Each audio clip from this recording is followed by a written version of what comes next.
आज आम अष्टम श्रेणी साहित्यिका बहिर पद्य विभागर तृतीय अध्याय शिक्षा दीक्षा यही विषयटीर प्रश्न उत्तर आलोचना करवा। तार प्रश्न उत्तर आलोचना करने पूर्व आम ही कवितार कवि किए विषय जाणीने तापर यह कवितार पृष्ठभूमि यार विषय वस्तु विषय जाणीने तापर आम यार प्रश्न उत्तर आलोचना करवा। देख यही शिक्षा दीक्षा कवितार कवि होउचंती वैष्णव पाणी। तो वैष्णव पाणी से होउचंती कटक जिला अंतर्गत महांगा अंचल कोठपदा गाँव में 1882 मसीह कुमार पूर्णिमा दिन में से जन्मग्रहण करथिले। तांका पितांका नाम है सुदर्शन पाणी, माता नाम चांददेवी। वैष्णव पाणी का पिलादिनर नाम थिला शत्रुघ्न। से 1956 मसीह बैशाख अमावास्या अमर पथर यात्री होते अर्थात मृत्युवरण करथिले। तांकर केतेक कविता थिला ताहा मध्ये आमे आलोचना करनबा। ओडिया साहित्य रे वैष्णव पाणी गणकवि भाव में परिचित। ताले आमे गणकवि आमे काहांकु कहिबा, वैष्णव पाणी को आमे गणकवि बोली कहिबा। से मेघनाद वध तांकर प्रथम सफल गीतिनाट्य थिला। परवर्ती समय से रंगसभा, कीर्तबीज संहार, प्रह्लाद चरित, राम वनवास, कर्णवध, दक्षयज्ञ प्रभृति लोकप्रिय गीतिनाट्य मान से रचना करथिले। तो यही जो कविताटी शिक्षा दीक्षा यही कविताटी कविंकर अर्थात वैष्णव पाणीकर राम वनवास गीतिनाट्यरू संगृहीत बा आसी अछि। एथिरे पिता पुत्र भाई भाईर संपर्क, सत्यनिष्ठा, अहंकार शून्यता, नारीर पतिभक्त और भगवत प्रेमर महिमा विषय वर्णना करा जायछि। तो आमे ही कवितारू कौन शिक्षा पाइबा ना आमे ही कवितारू पितृभक्ति, भातृस्नेह, पतिव्रता भाव आ पुत्र स्नेह यही सब संपर्क विषय एवं संसार रे किपरि सब परिस्थिति को आमे सम्मुखीन करिवार शक्ति आमे ही कवितारू शिक्षा दीक्षा माने शिक्षा दीक्षा ही कवितारू आमे ग्रहण करिबा एवं सही शिक्षा को आमे हमर दैनंदिन जीवन रे कार्य रे लगाइबा पई कवि हमको प्रेरणा दैछंदी। ताले देखो पितृभक्ति, तो पितृभक्ति रू आमे कौन शिक्षा पाइबा। रघुवीर रामचंद्रंकर पितृभक्ति थिला अतुलनीय। से पितांकर सत्य रक्षा करने 14 वर्ष वन को जाइथिले। पितांक सत्य रक्षा अर्थात पिता होचन दशरथ। से दशरथंकर 3टी राणी थिले हला कौशल्या, कैकेयी एवं सुमित्रा। कौशल्या होचंदी बड़ राणी, मझिया राणी होचंदी कैकेयी एवं सान राणी होचंदी सुमित्रा। समस्तंकर पुत्र थिले। कौशल्यांकर पुत्र जेतेबेले कैकेयी मझिया राणी को राजा दशरथ तांको 2टी वर देबा पई माने 2टी वर प्रदान करिया पई शपथ करथिले। तो ठीक जो दिन रामचंद्र माने काली से राज्याभिषेक होता रामचंद्र अयोध्यार राजा होते ता पूर्व दिन राणी कैकेयी दशरथ को 2टी वर मागिले। कहले तुम मते कहिथिला 2टी वर मते प्रदान करिवो बोली, मु सेई 2टी वर आज तुमको मागुची। प्रथम वर रे रामचंद्र 14 वर्ष पई वनवास जिबे। द्वितीय वर रे तांका पुत्र भरत अयोध्यार सिंहासन आरोहण करिवे। एक कथा माता कैकेयी क्या कही दशरथ को कही। तो से किंतु राजा दशरथ कौन कले सी मैंने कहले मु सत्य रक्षा करी ना, मु तुमको कही 2टी वर प्रदान करी किंतु मो पुत्र स्नेह मु तुमको से वर दे पारिबी नहीं। तुम से वर माने मु तुमको से वर दे पारिबी नहीं जे रामचंद्र 14 वर्ष वनवास जीवे। किंतु पिता जितेबाला सत्य देइछंती वचन से जहाँ कही था पूरण करते तेणु सत्य रक्षा करने रामचंद्र 14 वर्ष वन को जाइथिले।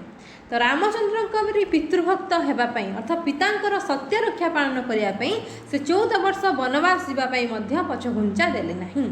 तेणु रामचंद्र परी पितृभक्त होगापी कवि समस्त को परामर्श देइछंती।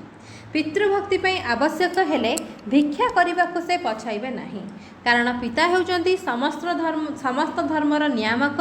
पिता होउचंती स्वर्ग। सही पितांकर सेवा कले, पिता को भक्ति कले, तांको पई जीवन उत्सर्ग कले सबु देवतांकर आशीर्वाद से लाभ करि परिबो।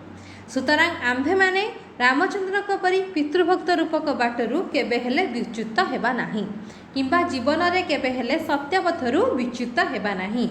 आमे एही कवितारू पितृभक्ति रूपक शिक्षा ग्रहण करी दीक्षा भाव में ग्रहण करूँ। से भाव में आउ ए कवितारू आमे कौन शिक्षा करिबा ना भातृस्नेह शिक्षा करिबा। अर्थात रामचंद्रंकर चारि भाई थिले, चारि रामचंद्र को मिसई चारि भाई थिले, रामचंद्र, भरत, शत्रुघ्न एवं लक्ष्मण समस्ते परस्पर को बहुत भल पाउथिले। तो अयोध्या राज परिवार रे भाई प्रति भाईर स्नेह थिला अधिक। तेणु राम लक्ष्मण एवं भरतंक भितर जो भली पवित्र भातृस्नेह थिला से भली स्नेह सतरे भाई भाई संपर्क को दृढ़ करने को कवि मनुष्य को परामर्श देइछन्ति। निज मनरु अहं भाव दूर कले, निज निज भितर स्वार्थपरता भाव दूर कले एभली भातृस्नेह संभव बोली कवि कहिछन्ति। वर्तमान जुगरे भाई भाई भितर संपर्क भल नहीं, भाई सहित भाईर पड़ू नहीं, किंतु आमे रामायण कौन शिक्षा कले जे जेते असुविधा थिले मध्य से तांको सहित तांको भाई को से छाड़ी नथिले। अर्थ लक्ष्मण से जानिले जेतेबेले रामचंद्र 14 वर्ष में वनवास जिबे तांको भाई को से एकाकी छाड़ी नथिले, से तांकर दुखरे दुखी हेले, से तांको सहित अयोध्या वन को जाइथिले। अर्थ 14 वर्ष पई से वन को जाइथिले। सेहीपरि भरत जेतेबेले मामू घर फेरिले से जानिले से सेतेबेले तांको घर सेठी नथिले, अयोध्या नथिले, से तांको मामू घर थिले।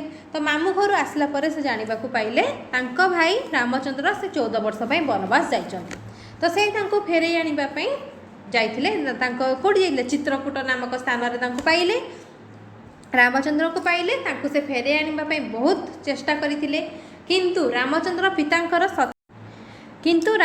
पितांकर सत्य रक्षा करिबा पई से तांको सहित आसी नथिले। तांकर पादुका द्वय को भरत को धराई देथिले एवं कहिथिले तमे एहाकु नै जाओ, एवं भरत सेही पादुका द्वय को राजसिंहासन रे उपस्थापन करिथिले एवं से 14 वर्ष काल राज्य शासन करथिले।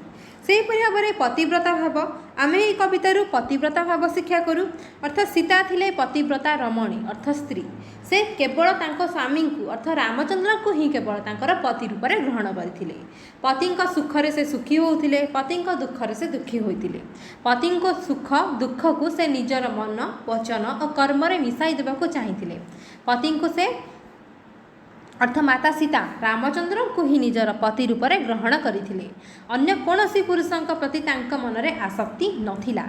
सीतांक पतिव्रता भाव को महिला माने अनुसरण करिवे बोली कवि कहिछन्ति। समाज रे नारी माने किपरि स्वामी सुख दुखरे भागी होई निजर जीवन धन्य करिवे से संपर्क रे कवि परामर्श देइछन्ति। काहेकि ना जेतेबेले रावण जेतेबेले सीता को अपहरण करी तांको लंकारे नहीं रखिथिला, अशोक बाटिकार रखिथिला, से जेते चेष्टा करिथिले मध्य, जेते से सुंदर सुंदर प्रलोभन देखैथिले मध्य अर्थ लोभ देखैथिले मध्य सीता केबे हेले तांको पति धर्म को से विच्युत होई नथिले। अर्थ से सबु बेले तांको मनरे रामचंद्र ही थिले। तांको मनरे केवल जणे ही पुरुष थिले, से होचंती रामचंद्र। तांको व्यतीत से अन्य कौनसी पुरुषों को तांको निजर पति रूप में ग्रहण करि नथिले। केवल तांको रामचंद्र ही थिले तांकर पति एवं से एहीपरि भाବରେ सती धर्मर सतीत्व एहीपरि भाବରେ सतीत्व तांको भितरे भरी रहिथिला।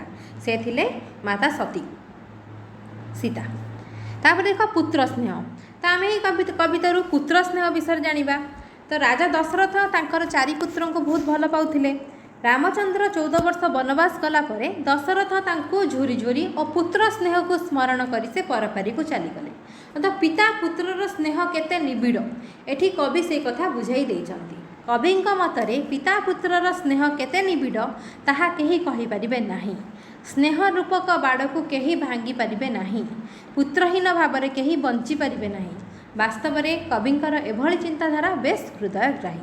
सेहीपरि भाବରେ संसारी मानक पई मध्य चेतावनी कवि कवितारे देइछन्ति जे संसारी मनीष पई संसार हेउची सबुकिछि। से स्त्री पुत्र झियो पई सब बेले सुख बा दुख भोग करे। से मानको सुखरे रखिबा पई जे कोनोसी दुख कष्ट को से वरण करिनेबा पई प्रस्तुत होइଥାଏ। जदि देवता होई मध्य से धरा पृष्ठ रे जन्म नियंती ताले सांसारिक जीवन यापन करती ताहेले मध्य जाग जगतिक बाधा बंधन रु से दूरेई रही परिबे नाही। तांकु मध्य समय अनुसार तांकु मध्य दुख बा सुख भोग करने को पड़ो। जेते सावधानतार पाद पकाइले मध्य आमे कहबा ना आमे बहुत सावधान रे जिबा हमर कोनोसी असुविधा होबनी ना। जेते सावधानतार सहित पाद पकाइले मध्य बा आगु चलिले भी कोनोसी समय संसार रूपक खसड़ा रास्ता रे पाद खसी जीवार संभावना रही है।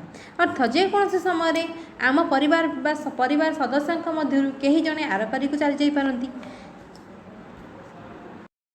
कहीं जड़े आर पारी को चली जापारती तो से समय आम कौन करवा आमको आम मन को दृढ़ करने पड़ो। यही परिस्थिति में मन को दृढ़ रखापी हम परिस्थिति को सम्मुखीन होगापी साहस संचय करने पड़ो। परिस्थिति को मुकाबला करने आमको साहस संचय करने पड़ो एवं निज मन को दृढ़ करने पड़ो। तो कवि एपरी परिस्थिति रे निज मन को दृढ़ करने चेतावनी शुणाई कारण मन को स्थिर और चित्त को दृढ़ न कले चित्त अर्थ हृदय हृदय को दृढ़ न कले संसारी मनीष केबे हेले निजको यथार्थ बाटरे परिचालित करिपरिबो नाही माने ठीक रास्ता रे से ताको परिचालित करिपरिबो नाही।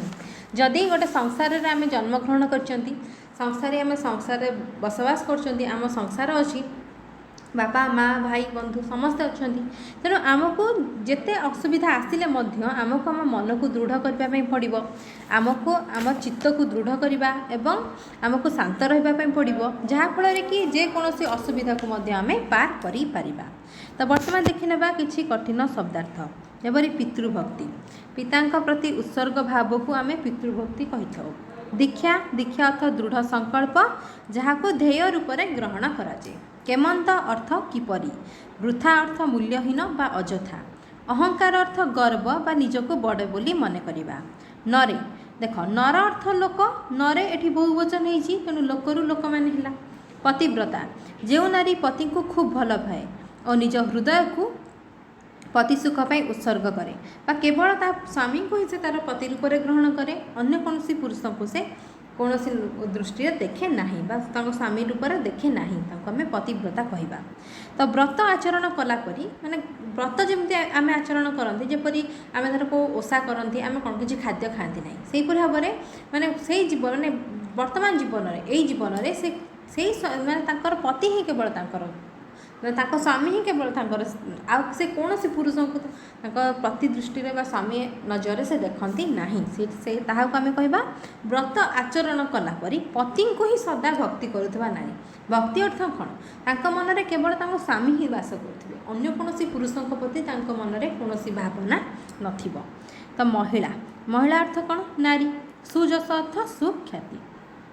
तापर देखिबा लोड लोड अर्थ कौन अनुसरण कर बा खोज। विनय अर्थ व्यतीत गूढ़ अर्थ अप्रकाशित बा गुप्त।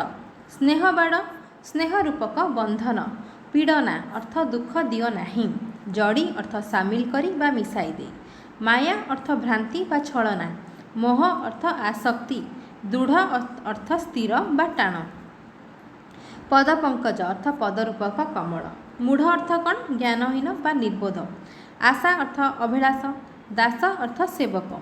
हनु अर्थ हनुमान बा रामक दूत। सुवर्णगढ़ सुवर्ण अर्थ सुना। गढ़ अर्थ कौन नगरी। तो सुनारे तैयारी लंका नगरी को सुवर्णगढ़ कहुए। केतोटी नूतन शब्द तार अर्थ। केड़े अर्थ केते अधिक। विघ्न अर्थ अंतराय बा सुविधा। ध्यायी अर्थ ध्यान करी बा मनरे चिंता करी। सुजस अर्थ यशस्वी। चित्त अर्थ मनरे। देखिए आम अभ्यास कार्य आलोचना करवा बही थी अभ्यास जो देती तार प्रश्न उत्तर गुड़िक आलोचना करवा। 1 नंबर प्रश्न देला आस कथबार्ता हेबा करदेला श्रीराम पिता नाम कौन। तो उत्तर कौन लिख उत्तर लिख श्रीराम पिता नाम हूँ दशरथ। एपरी खर देला राम सहित आउ किए किए वनवास को जाइए। उत्तर हम राम सहित तांकर पत्नी सीता और अनुज अर्थ सान भाई लक्ष्मण वनवास जाइए। गरदेला भरत को प्रबोधन देवाई राम कौन करथिले। उत्तर हम भरत को प्रबोधन देवाई रामचंद्र तांकु निजर पादुका प्रदान करथिले। घरदेला दशरथ प्राणत्याग घटना क्यों विषय सूचना मिले।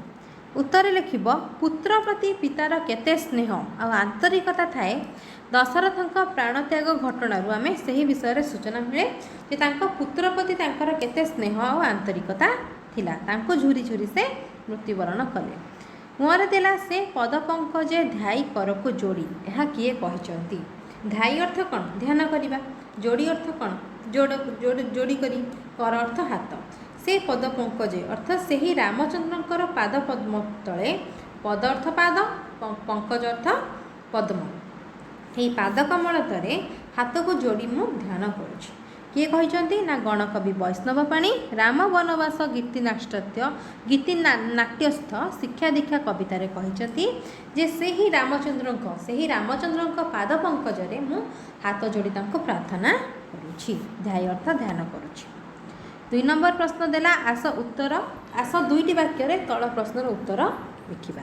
करदेला शिक्षा दीक्षा कवितार रामायण वर्णित केउं घटनार परवर्ती प्रसंग वर्णना करा जायछि।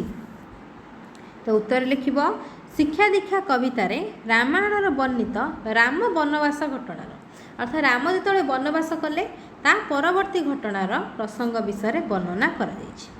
करदेला भाई रे स्नेह केमंत देखिल कह एठारे केउं केउं भाई विषय कह जायछि। उत्तर लिखिब भाई रे स्नेह केमंत देखिल कह प्रसंग रे राम लक्ष्मण राम और भरत मध्य अपूर्व भातृस्नेह विषय कह जायछि। राम लक्ष्मण भितर जो भाई भाई स्नेह अच्छी राम भरत भितर जो भाई भाई स्नेह अच्छी से कथा ये विषय कह जायछि। गरे कौन देला गरे देला चित्त दृढ़ करने निमंते कवि परामर्श देवार कारण कौन। उत्तर लिखिब चित्त दृढ़ कले संसारी मनीष और मोह माया दुख कष्ट पाइब नाही। अर्थ जदि आम हृदय को दृढ़ करवा तार जेकोसी असुविधा आसिले आमे कष्ट पाइबा नाही। तो जेकोसी असुविधा समय आमे कष्ट पाइबा नहीं कहीं आम मन को आम दृढ़ करिसेंती आम चित्त को आम दृढ़ करिसेंती। तो संसार रूपक बाटर जदि आम पाद खसी जाए ताहले मध्य आमे कौन करबा आमे पुणी स्थिर आमे पुणी उठिबा पुणी चलिबा कहीं आम मन को आम दृढ़ करिसेंती आमे केबे हारि जाई नाहंती आमे भगवान को ऊपर विश्वास रखिसेंती। तेणु चित्त दृढ़ करने निमंते कवि परामर्श देवार कारण मनीष मोह संसारी मनीष आ मोह माया दुख कष्ट पाइब नाही प्रत्येक दुख को सही जीवार शक्ति मन में आसीब। तेणु कवि चित्त को दृढ़ करने निमंते परामर्श देइछन्ति जे प्रत्येक दुख को जदि आम सहीबार शक्ति किपरि आसीब जदि आम मन को दृढ़ करवा चित्त को दृढ़ करवा ताहले आम मन में सहीबार शक्ति आसीब एवं आमे आगु को बढ़िबा एवं आम जेकोसी दुख आसिले मध्य आमे ताकू कौन करवा आगु को बढ़ी पारिबा। तेणु कवि एथिरे आम मन को बा चित्त को दृढ़ कले जेकोसी असुविधा आसिले मध्य आमे से बाधा विघ्न को सह्य करिवार शक्ति आम पाखरे थिबो। तो कवि एठारे से कथा कहिसंती। घ नंबर प्रश्न देला कवि कहार दास होबा पे अभिलाष पोषण करिसंती। उत्तर लिखिब कवि वैष्णव पाणी मर्यादा पुरुषोत्तम बा तांको आधार आराध्य श्री रामचंद्रंकर दास होगापी अभिलाष पोषण करिसंती। मोर देला काहा करुणारू हनुमान सुवर्णगढ़ को जिणी पारिथिले बा जीति पारिथिले। उत्तर लिखिब प्रभु रामचंद्रंक करुणारू हनुमान सुवर्णगढ़ को जिणी पारिथिले कारण हनुमान सदा सर्वदा निजर प्रभु रामचंद्र को ही स्मरण करुथिले तांको आशीर्वाद लाभ करने द्वारा बा तांको करुणा पाई से लंका को जीति पारिथिले। 3 नंबर प्रश्न देला आस 100 ରୁ 120 शब्द मध्य तल प्रश्न गुड़िकर उत्तर लिखिबा। करदेला शिक्षा दीक्षा कवितारू आमर जहाँ जहाँ शिक्षा करिवार अछि वर्णना करी लिखिबा। उत्तर देला गणकवि वैष्णव पाणी ओडिशार नृत्य संगीत और लोककला को अपूर्व छंदरे रुद्धिमंत करथिले। निजर दुख यातना को से पछरे पकाई रंगमंचरे गीतिनाट्य उपस्थापना करिवार गौरव अर्जन करथिले। निजर प्रतिभा और साधना बल से बहु गीतिनाट्य पाला भजन जनाण इत्यादि रचना करथिले। तांकर रचनार लालित्य और अपूर्व शब्द संयोजना उभय पाठक और दर्शकों को विमोहित करिथाए। तांकर रचित गीतिनाट्य गुड़िक मध्य मेघनाद वध रंगसभा कीर्तबीज संहार प्रह्लाद चरित राम वनवास कर्णवध दक्षयज्ञ इत्यादि बहु जनप्रिय। आलोच्य कविताटी राम वनवास गीतिनाट्यर अंश विशेष। कवि वैष्णव पाणी पौराणिक कथावस्तु उपस्थापना करने को जाई समाज को सुस्थ सुंदर हेबापई परामर्श देइछन्ति। एक नैतिक जीवन यापन करने को से विभिन्न उदाहरण माध्यम देइथिबा शिक्षा को आहुरी प्रांजल और स्पष्ट करिछन्ति। उक्त कवितारे कवि प्रसंग क्रमे कौन कहिछन्ति ना पितृभक्ति भातृस्नेह शेष में मोहमायार बंधन बांधि होइतिबा मनीष को से चेतावनी शुणाई। पितृभक्ति पितृभक्ति से आमको कौन शिक्षा देइछंती ना रघुवीर रामचंद्र पितृभक्तिर अमलिन साक्षर थिले। से पितृ आज्ञा को यथार्थ भाव में पालन करने 14 वर्ष वनवास जाइथिले। राज्य अभिषेक आयोजन होउथिबा बेले से पितांकर सत्य रक्षा उपरे अर्थात तांका पिता जो सत्य वचन देइथिले से सत्य वचन उपरे अधिक गुरुत्व देइथिले। से चाहिथिले तो से राज्य अभिषेक कर पारथांते, से निजे राजा होई पारथांते, कहले ना मु जीविति एमती कहि पारथांते, किंतु से ताहा कले नाही। तांको आगरे ए राज्य अभिषेक तुच्छ थिला। तांको बापांकर सत्य रक्षा करिबा प्रथम कर्तव्य थिला। अर्थात तांको बापा को से एते मात्रा रे भल पाउथिले, तांकर वचन को से रक्षा करिबा पई 14 वर्ष वनवास जाइथिले।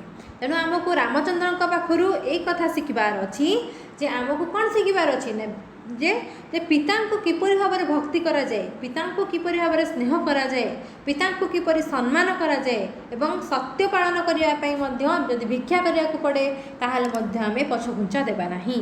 एक कथा आमको रामचंद्र ठारू शिखबार अच्छी। पितृसत्य रक्षा करने को जाई से वनगमन करथिले। रामचंद्र निकटरे पितृभक्ति और निज वंशर मर्यादा अधिक गुरुत्वपूर्ण थिला।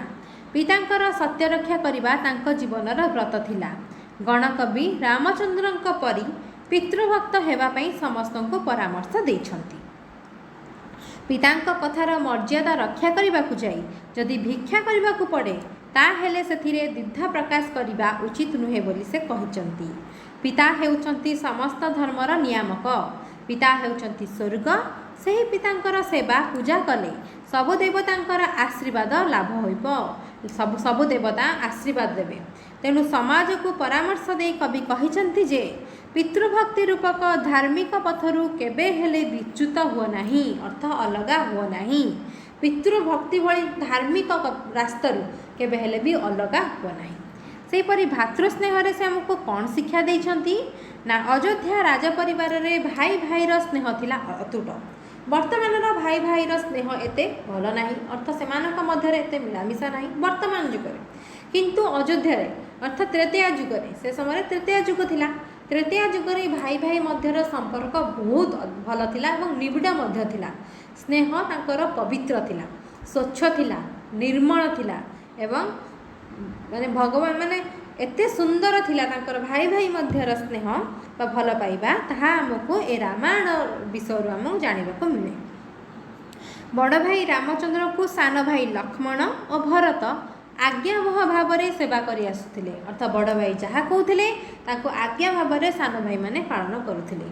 वर्तमान जुग में कौन ताहा अच्छी ताहा नाही। वर्तमान आमको से कथा शिखबार अच्छी। यदि आम यहीपरि भाव में भाई भाई भितर स्नेह अर्थात भातृस्नेह, पितृस्नेह, पितांकर भक्ति यहीपरि यही कथा सब यदि शिखा ताहले आम जीवन उन्नति करिब, आम चलापथ कुसुमित हम, आम आगुक आगुक बहुत भल काम करवा और सुजस आनिबा। तो राम वनवास जावाक बाहर लक्ष्मण तांको सहित वन को जाइथिले। अर्थात एते मात्रा तांकर भल पाइबा थिला। सेहीपरि रामचंद्र को वनरू फेराई आनिबा पई भरत मध्य बहुत चेष्टा करथिले। शेषरे से रामंक ठारू पादुका आनी ताहाकु सिंहासन उपरे स्थापन करी तांकर सेवक रूपे राज्य शासन करथिले। कविंक मतरे अयोध्यार राजकुमारंक परी भाई भाई मध्यरे स्नेह और भक्तिर संपर्क स्थापना कर। वृथा अहंकार माने अଯଥା अहंकार न करी भाई भाई दुखरे समदुखी हुओ।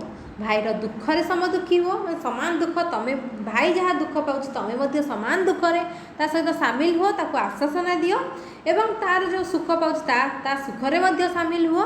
तो यहीपरि भाव में आम भाई मानक भाई भीतर भातृत्व स्नेह आम ये रामायण कवितार आम शिक्षा करुछु। आम कवि आमको शिक्षा देइछंती। पतिव्रता तो आम पतिव्रतार आम कौन शिक्षा पाइबा तो कवि आमको कौ शिक्षा देछन जे आम किपरि भाव में पतिव्रता हो पारिबा। तो आम रामायण यही पतिव्रता शिक्षा करिपरिबा जे सीता थिले राजनंदिनी राजबधू, मात्र स्वामी पितृसत्य रक्षा पाई बण को जीवा समय से तांको सहित बण को जाइथिले। से चाहिथिले तो से राजवास रही पारिथांते, से राजनंदिनी होई रही थांते, से हला कौन पाटराणी होई रही थांते, से रहिले नाही। तांको स्वामी यदि बण को जाउछंती से सेठी किपरि भाबरे दिन अतिबाहित करिवे तेणु तांकर सुख दुख देखिबा तांकर परम कर्तव्य। तेणु सेथिपई से तांको स्वामी सहित माने राजउवास को छाड़ी स्वामी सहित बन को जाइथिले। आमे तांको पाखरु एही पतिव्रता भाव शिक्षा करिबा। स्वामी को छाड़ी से राजपुरी कौन सुख से कामना करि नथिले अर्थात चाहि नथिले बरं पतिव्रता धर्म पालन करी से स्वामीकर अनुगामिनी होइथिले अर्थात तांको आगे आगरे चलीथिले अर्थात तांको सहित जाइथिले। कवि सीतांकर उदाहरण देई महिला मानक उपदेश देई सीतांक परि पतिव्रता हेबार परामर्श देइछंती। पतिव्रता हेले महिला माने जे यशस्विनी होई परिबे एहाकु कवि उपदेश रे बुझाई छंती। सीतांक परि पतिव्रता हेले यशस्विनी होई परिबे बोली कवि कहिछंती। पुत्र स्नेह अर्थात पिता पुत्रर स्नेह केते निबिड़ केते अपरंपार केते स्वर्गत एवं केते पवित्र ताहा हमकु एही रामायण कवितार आमे शिक्षा करू। पुत्र स्नेह अर्थात दशरथ पुत्र स्नेह रे अंध होई निजर सत्य पथरु दूरे जावाकू चाहिथिले काहेकि से सत्य वचन देइथिले रानी कैकेयींकु जे तांकु से दुईटी वर प्रदान करिवे। जेतेबेले से दुईटी वर मागिचंती जे प्रथम वर रे रामचंद्र 14 वर्ष पई वनवास जिवे से तांको पुत्र स्नेह रे अंध होई से वर को से सत्य कथार से ओहरी जाइचंती कहले मो सत्य वचन मु देई परिबि नाही मुझे तुमको वर दे प्रदान करि नाही अर्थात वचन से ओहरी गले कहाँ केवल पुत्र स्नेह अंध होई। तो निज पुत्र स्नेह अंध होई निज सत्य पथरु दूरे जावाक से चाहिए मात्र रामचंद्र पितांकर सत्य रक्षापी अर्थात पिता कथा देइचंदी कथा सत करवा ना नहीं सत्य रक्षापी अर्थात पितांकर कथा को सत पालन करने से वनगमन करते। रामचंद्र वन को जीवा परे दशरथ पुत्र शोकरे अधीर होई प्राणत्याग करथिले अर्थात पुत्र को झुरी झुरी मृत्युवरण करथिले। कवि चेतावनी शुणाई कहिचंती जे संसारी मनुष्यर मोहमाया बंधन रे बांधी होई बहुत दुख भोग करे अर्थात संसारी मनुष्य से कौन करे माने बंधन रे बांधी थाए अर्थात जेपरी पिता पुत्र को भल पाए माता पुत्र को भल पाए पुत्र को झील को एम भल पाती तो पुत्री को भल पाती तो से मोहमाया बंधन रे बांधी हुई से बहुत दुख भोग करे। तेणु संसारी मनीष जाग जगतिक बंधन दूरे जापे ना से जेते सतर्कता सहित पाद पकाई चलिले भी संसार रूपक खसड़ा रास्तार पाद खसीबार बहुत संभावना थाए। आमे कहवा आमे देखी चाहे चलवा तो सेमती हो पारे कौ समय आमको किए छाड़ी चली जाती कि आमको छाड़ी अन्य राज्य को कि अन्य स्थान को माने जाती कौन से थर मन कर तुम घरे समस्ते मिलमिशी रही कि तुम भौणीकर बाहागर हो गला तुम बहुत भल पाओ सी धर अन्य जगह को चलीगले तुमको बहुत दुख लगे ताले आम ये कौन करवा आम तो सावधान से चलिए कौन हम जिते भी आमर जीवन में यहपरी भाव में सुख दुख लगी रही तो जितेबाला दुख आसो आम से समय कौन करवा कवि कहते से समय आमको चित्त को दृढ़ करने पड़ो अर्थात आम मन को दृढ़ रखापी पड़ो। आम यदि मन को स्थिर करवा और दृढ़ रखा ताहले आम जेकोसी असुविधा आसिले आम ताकू सम्मुखीन करिपरिबा। जदि आम मन को आम स्थिर कि दृढ़ न रखा ताहले आम कौन हम आम कौन असुविधा को आम सम्मुखीन करिपरिबा नाही जहाँफल कि आमको बहुत कष्ट हम एवं आम निजको यथार्थ बाटरे परिचालित करिपरिबा नाही। तो मन को स्थिर और दृढ़ न रखिले संसारी मनीष केबे हेले निजको यथार्थ बाटरे परिचालित करिपरिबो नाही। तो कवि पौराणिक कथावस्तु माध्यम सामाजिक जीवन अतिबाहित करुवा मनीष मानकु उपरोक्त परामर्श देइछंती। कविंकर से शिक्षणीय परामर्श कालतीर्ण परी मन होइथाय। तापर देख ख नंबर प्रश्न कौन देला ना रामायणर वर्णना अनुसार पिता पुत्रर संपर्क एवं भाई भाईर संपर्क विषय आलोचना करी लिखिबा। देख उत्तर लिखा गणकवि वैष्णव पाणी उत्कल भारतींकर जने सुयोग्य संतान से निज प्रतिभा बल बहु पाला गीतिनाट्य भजन जनाना लिखिंट द्वारा रचित गीतिनाट्य गुड़िक मध्य मेघनाथ बध रंगसभा कीर्तबीज संहार प्रह्लाद चरित राम वनवास कर्णवध दक्षयज्ञ इत्यादि कृति अविस्मरणीय। से सबू गीतिनाट्य पौराणिक कथावस्तु वर्णना रही से समाजर सर्वकालीन दिग को वर्णना करथिले। उक्त समाज माने उन्नत समाज गठन पाई से प्रकांतर परामर्श देथिले। कौन देथिले ना रामायण हेउची आम समाज और संस्कृतिर आदर्श धर्मग्रंथ। एथिरे मर्यादा पुरुषोत्तम रामचंद्रंकर मानवीय लीला को अति सुंदर भाव में वर्णना करा जायछि। गणकवि वैष्णव पाणी ରାମାୟଣର ଅଯୋଧ୍ୟାକାଣ୍ଡର ରାମ ବନବାସ କଥାବସ୍ତୁକୁ ତାଙ୍କର ଗୀତିନାଟ୍ୟ କଥାବସ୍ତୁ ରୂପରେ ଗ୍ରହଣ କରି ସେଥିରେ ପିତା ପୁତ୍ର ମଧ୍ୟରେ ରହିଥିବା ନିବିଡ଼ ସମ୍ପର୍କ, ଭାଇ ଭାଇ ମଧ୍ୟରେ ଥିବା ଅନାବିଳ ସ୍ନେହର ଅତି ହୃଦୟଗ୍ରାହୀ ବର୍ଣ୍ଣନା କରିଛନ୍ତି।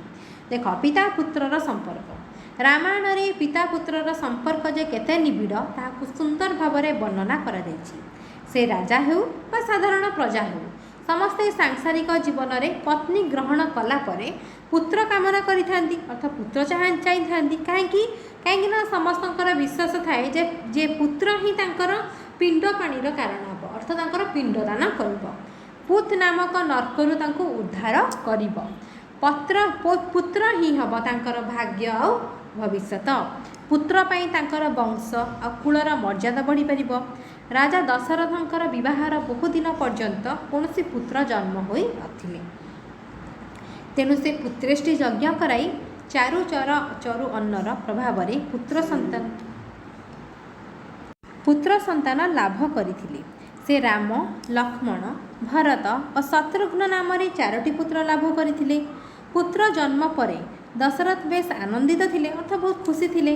ସେହି ପୁତ୍ରମାନଙ୍କୁ ବେଶ ଯତ୍ନରେ ଉପଯୁକ୍ତ ଶିକ୍ଷା ଦେଇ ଲାଳନ ପାଳନ କରିଥିଲେ। ପିତା ପୁତ୍ରର ସମ୍ପର୍କ ହେଉଛି ଜନ୍ମ ଜନ୍ମର ସମ୍ପର୍କ। ପୁତ୍ର ହିଁ ପିତାଙ୍କୁ ଯଶସ୍ୱୀ କରିଥାଏ, ଅର୍ଥାତ୍ ପୁତ୍ର ଯଦି ଭଲ କାମ କରିବ ତାହେଲେ ପିତାଙ୍କର ମଧ୍ୟ ଉନ୍ନତି ହେବ, ପିତାଙ୍କୁ ନାମ ଉଞ୍ଚା ହେବ। କାହିଁକି ନା ସେ ଧର ଲୋକ କହିବେ, ଏ ଦେଖ ଏ ତାଙ୍କର ପୁତ୍ର ସେଇ କାମ କରିଛନ୍ତି, ତାହେଲେ ପୁତ୍ର ଯଦି ଭଲ କାମ କଲା ତାହେଲେ ପିତାର ଯଶ ବଢ଼ିଲା, ପିତା ଯଶସ୍ୱୀ ହେବ। ତ ସେ କଥା କବି ଏଠି କହିଛନ୍ତି। କୌଣସି ଏକ ଦୁର୍ବଳ ମୁହୂର୍ତ୍ତରେ ରାଜା ଦଶରଥ ତାଙ୍କର ମଝିଆ ରାଣୀ କୈକେୟୀଙ୍କୁ 2ଟି ବର ଦେବା ପାଇଁ ସତ୍ୟ କରିଥିଲେ, ଅର୍ଥାତ୍ ବଚନ ଦେଇଥିଲେ। ଜ୍ୟେଷ୍ଠ ପୁତ୍ର ରାମଚନ୍ଦ୍ରଙ୍କର ଯେତେବେଳେ ରାଜସିଂହାସନରେ ବସିବା ପାଇଁ ଅଭିଷେକ ଉତ୍ସବ ଆରମ୍ଭ ହେଲା ବା ଅଭିଷେକ ଉତ୍ସବ ଆୟୋଜନ ହେଲା ଯେ ରାମଚନ୍ଦ୍ର ଅଯୋଧ୍ୟାର ରାଜା ହେବେ, ସେହି ସମୟରେ ରାଣୀ କୈକେୟୀ କୁମନ୍ତ୍ରଣାରେ ବଶବର୍ତ୍ତୀ ହୋଇ ରାଜାଙ୍କୁ 2ଟି ବର ମାଗି ବସିଲେ, 2ଟି ବର ମାଗିଲେ। ପ୍ରଥମ ବର ଅନୁସାରେ ରାମଚନ୍ଦ୍ର 14 ବର୍ଷ ବନବାସ ଯିବେ ଏବଂ ଦ୍ୱିତୀୟ ବରରେ ତାଙ୍କ ପୁତ୍ର ଭରତ ସିଂହାସନ ଆରୋହଣ କରିବେ। ଏଭଳି କଥା ଶୁଣି ରାଜା ଦଶରଥ ଦୁଃଖରେ ଭାଙ୍ଗି ପଡ଼ିଥିଲେ। ତାଙ୍କର କଥାକୁ ଅର୍ଥାତ୍ ରାଣୀ କୈକେୟୀ ତାଙ୍କ ନିଜ କଥାକୁ ଫେରାଇ ନେବା ପାଇଁ ସେ ଅନୁରୋଧ କରିଥିଲେ, ଅର୍ଥାତ୍ ରାଣୀ କୈକେୟୀଙ୍କୁ ଅନୁରୋଧ କରିଥିଲେ। କାରଣ ରାମଙ୍କୁ ଛାଡ଼ି ରାମଙ୍କ ପ୍ରତି ଏଭଳି ଅବିଚାର କରି ସେ କେବେ ହେଲେ ବଞ୍ଚିପାରିବେ ନାହିଁ। ପୁତ୍ର ପାଇଁ ସେ ସତ୍ୟଭଗ୍ନ ହେବା ପାଇଁ ମଧ୍ୟ ପ୍ରସ୍ତୁତ ହେଲେ, ଅର୍ଥାତ୍ ସେ ଯେଉଁ ବଚନ ଦେଇଥିଲେ ସେ ବଚନକୁ ମଧ୍ୟ ଭାଙ୍ଗିବା ପାଇଁ ସେ ପ୍ରସ୍ତୁତ ଥିଲେ। କାରଣ ସତ୍ୟଭଗ୍ନ ହେଲେ ଅର୍ଥାତ୍ ତାଙ୍କ ବଚନକୁ ଯଦି ଭାଙ୍ଗିଯାଏ ତାହେଲେ ମଧ୍ୟ ତାଙ୍କର କ୍ଷତି ହୋଇପାରେ, କିନ୍ତୁ ରାମଙ୍କୁ ସେ କେବେ ହେଲେ ତାଙ୍କ ପାଖରୁ ଦୂରେଇ ଦେଇପାରିବେ ନାହିଁ, ଅର୍ଥାତ୍ ରାମଙ୍କୁ ସେ କେବେ ହେଲେ ପାଖରୁ ଛାଡ଼ିପାରିବେ ନାହିଁ। ବାସ୍ତବରେ ରାଜା ହୋଇ ମଧ୍ୟ ଦଶରଥ ପୁତ୍ର ପାଇଁ ବିକଳରେ କ୍ରନ୍ଦନ କରିଥିଲେ, ଅର୍ଥାତ୍ କାନ୍ଦିଥିଲେ। ସେ ରାଜା ହେଇଥିଲେ କ'ଣ ହେଲା, ତାଙ୍କ ପୁତ୍ର ପାଇଁ ସେ ବିକଳରେ କାନ୍ଦିଥିଲେ। ମାତ୍ର କୌଣସି କଥାରେ କୈକେୟୀ ରାଜି ହୋଇନଥିଲେ। ରାମଚନ୍ଦ୍ର ନିକଟରେ ଖବର ପହଞ୍ଚିଥିଲା। ସେ ପିତାଙ୍କର ସତ୍ୟ ରକ୍ଷା ପାଇଁ, ଅର୍ଥାତ୍ ପିତା ଏହି କଥା ବଚନ ଦେଇଛନ୍ତି, ତାଙ୍କ ବଚନକୁ ପୂରଣ କରିବା ପାଇଁ ସେ 14 ବର୍ଷ ବନବାସ ଯିବା ପାଇଁ ପ୍ରସ୍ତୁତ ହେଲେ। ସେ କାହାରି ପରାମର୍ଶକୁ ନ ମାନେ ସମସ୍ତଙ୍କୁ ପରାମର୍ଶ ଦେଇଥିଲେ ଯେ ତୁମେ ଯାଅ ନାହିଁ, ତୁମର ରାତି ପାଇଲେ ରାଜ୍ୟ ଅଭିଷେକ ହେବ, ତୁମକୁ ଏ ରାଜ୍ୟ ତୁମକୁ ଖୋଜୁଛି, ତୁମେ ରାଜସିଂହାସନର ଦାୟିତ୍ୱ ନିଅ, କାହିଁକିନା ତୁମେ ବହୁତ ଭଲ ରାଜା ହେବ, ସେଥିପାଇଁ ତୁମେ ରାଜସିଂହାସନର ଦାୟିତ୍ୱ ନିଅ। ସେ କାହାରି ପରାମର୍ଶକୁ ମାନି ନଥିଲେ। ସେ 14 ବର୍ଷ ତାଙ୍କ ପିତାଙ୍କର ସତ୍ୟ ରକ୍ଷା, ଅର୍ଥାତ୍ ପିତା ଯେଉଁ ବଚନ ଦେଇଛନ୍ତି ସେଇ ବଚନକୁ ପାଳନ କରିବା, ଅର୍ଥାତ୍ ସେଇ ବଚନକୁ ସତ୍ୟ ପ୍ରମାଣିତ କରିବା ତାଙ୍କର ଏକମାତ୍ର କର୍ତ୍ତବ୍ୟ ଥିଲା। ପିତାଙ୍କ ସତ୍ୟ ରକ୍ଷା ବା କେବଳ ପିତାଙ୍କର ମର୍ଯ୍ୟାଦାକୁ ରକ୍ଷା କରିବା ପାଇଁ ଦୃଢ଼ ଶପଥ କରି ସେ ଅରଣ୍ୟକୁ ଯାଇଥିଲେ।